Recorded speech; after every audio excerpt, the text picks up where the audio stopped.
What's up? My name is LexC and welcome to the hot take. Today's hot take, all right?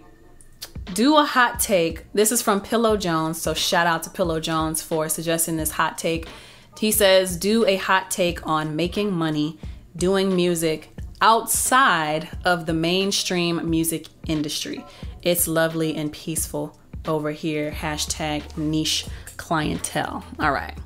So, making money with music outside of the typical mainstream music industry, I will have to say that I agree wholeheartedly with what Pillow Jones is saying. Now, I have a couple of experiences myself with doing music, or more specifically sound. I guess that's more broad, but doing sound outside of music. And my degree allows me to do sound for film, radio, and music, and live sound. So this past summer, and the reason why I took such a long break from hot takes and Lex chats, I was actually on movie set for like two and a half weeks. They are still popping fireworks. It is August. So yeah, I was on a movie set for 2.5 weeks as a sound mixer, and the amount of money that I made in one day, the amount of money that I made in one day was the typical amount of money that I make in 1 week of audio engineering, okay? I'm gonna get to the music side of things, but audio engineering, the amount of money I made in one day as a sound mixer, it takes me 1 week to get that as an audio engineer. And the entire duration of the job, I think I actually only worked 10 days instead of the 14 that I was supposed to. I would have to do the math, but I was basically on set for 2 weeks, right? That can sustain me for 3 months. And when I tell you that it is so much less stressful, and because I have my budget together and I have my money together, I can tell you that the amount of money I made in 2 weeks on a movie set would have taken me 3 months to make as an audio engineer, okay? It's so much easier in film, and I'm very blessed to have been a part of a production that paid us each week versus making us wait for a net 30. A net 30, this is the only downside of some payment situations outside of music. Well, actually, it's better than that because the music industry takes like 90 days to pay out. So it's still better. It's still better. So there are some sets that will wait. They'll do a net 30, which means you get paid 30 days after the job is done. But I'm so thankful that this particular movie set, we were paid each week. So that money hit my account and I felt so blessed. Let me tell you, there's another situation. I did a job where I was able to charge my full day rate as a sound mixer again, and boom op or whatever, but it was a 1-day shoot and it was like a 8-hour day, and I charged my day rate, which is $800 a day. I did a little discounted rate for the movie. I think I charged $500 a day. But for this one job, it was like an interview that we were doing for 8 hours, and we interviewed 3 or 4 people. I charged my day rate, which is $800 a day, to be a sound mixer. And that would take me 2 weeks to make as an audio engineer, all right?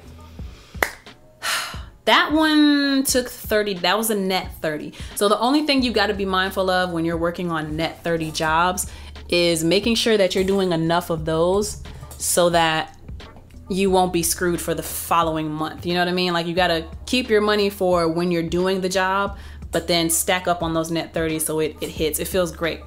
Other than that, it's still way better than music industry, right? There's also sync licensing and creating custom songs and sounds for TV shows, maybe like cut scenes. Like if you've seen Love and Hip Hop, or maybe, I don't know, Ready to Love, or what's that other one? There's Ultimatum, there's Love is Blind. When they have like those little quick 10 to 15 second montages and they have some like upbeat poppy type song playing, making those songs is super easy, not stressful. The people tell you exactly what you're doing, like what kind of vibe you're making, and then you're getting paid within the same week. Sometimes that can be net 30 as well, but you're getting paid within the same week and royalties. And it's so much easier.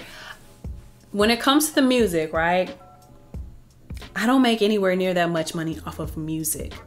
I'm doing okay with album sales because I'm selling physical copies of my music. So I'm getting, you know, that money.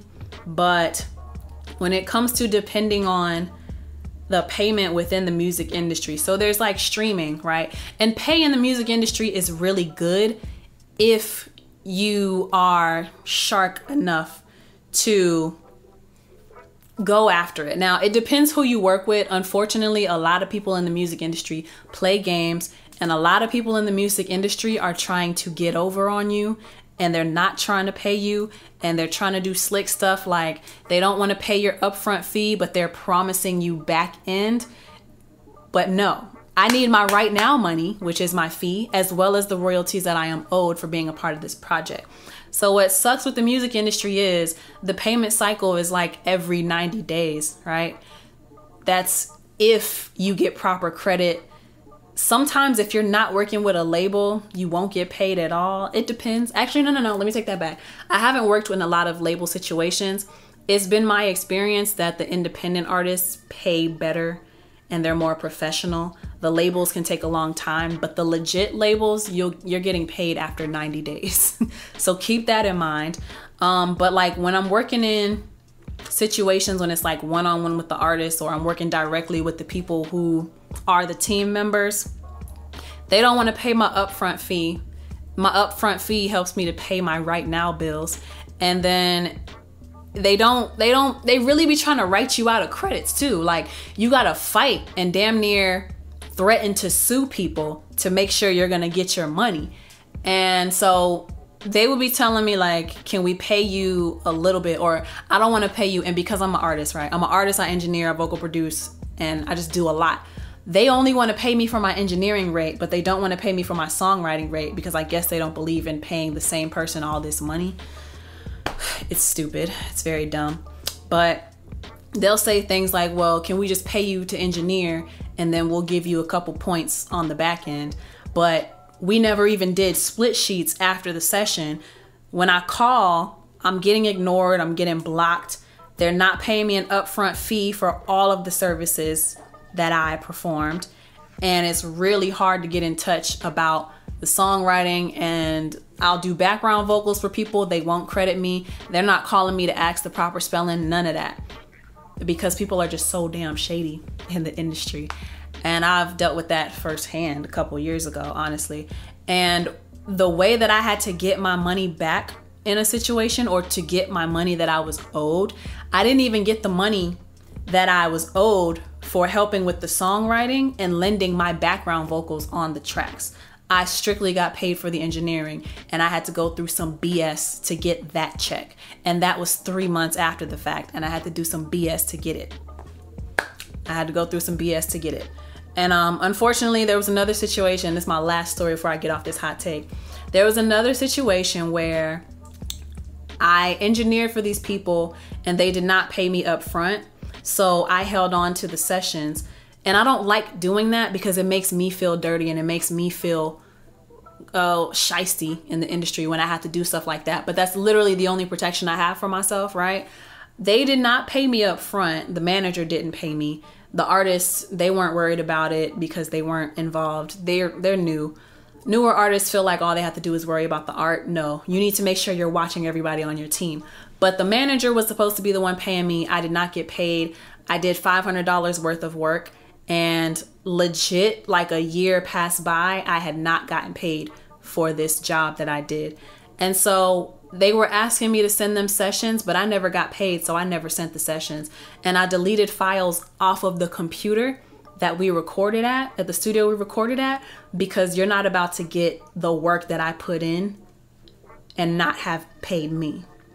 Long story short, they called me like a year later saying, hey, can you send these sessions? And I say, I can't release it until I get paid for this job. I was never paid. They were appalled. Come to find out, they got rid of that manager. But it's just like, I don't want to have to resort to those kind of tactics to make sure I get paid. That's one of the only ways that I could protect myself to make sure that I could possibly get my money back. But if they weren't good people, I would have never gotten paid for that job that I did. So yeah, my hot take for this, basically, this is kind of like a rant, but every industry except the music industry is more professional. There's less BS, and it's just upfront good business. The music industry, unfortunately, is not black and white. It's mostly not good business. People want you to pay your dues. People want you to struggle, and yeah, they want you to play the game and pay your dues to get what you're owed, to get paid for jobs that you do. And it sucks, and it's grimy, and it's annoying, and a lot of people know that it's that way, and they still play the same game. There are some good ones out there though. So my advice to you would just be, don't stick to just music alone. Figure out where music fits in a multitude of industries, and then figure out which one pays better, which one is less stressful, more upfront, and good business practices, and stick with that. That's my hot take. Let me know what other hot takes you would like to hear my opinions on in comment sections and reviews down below. My name is LexC. Until next time, peace.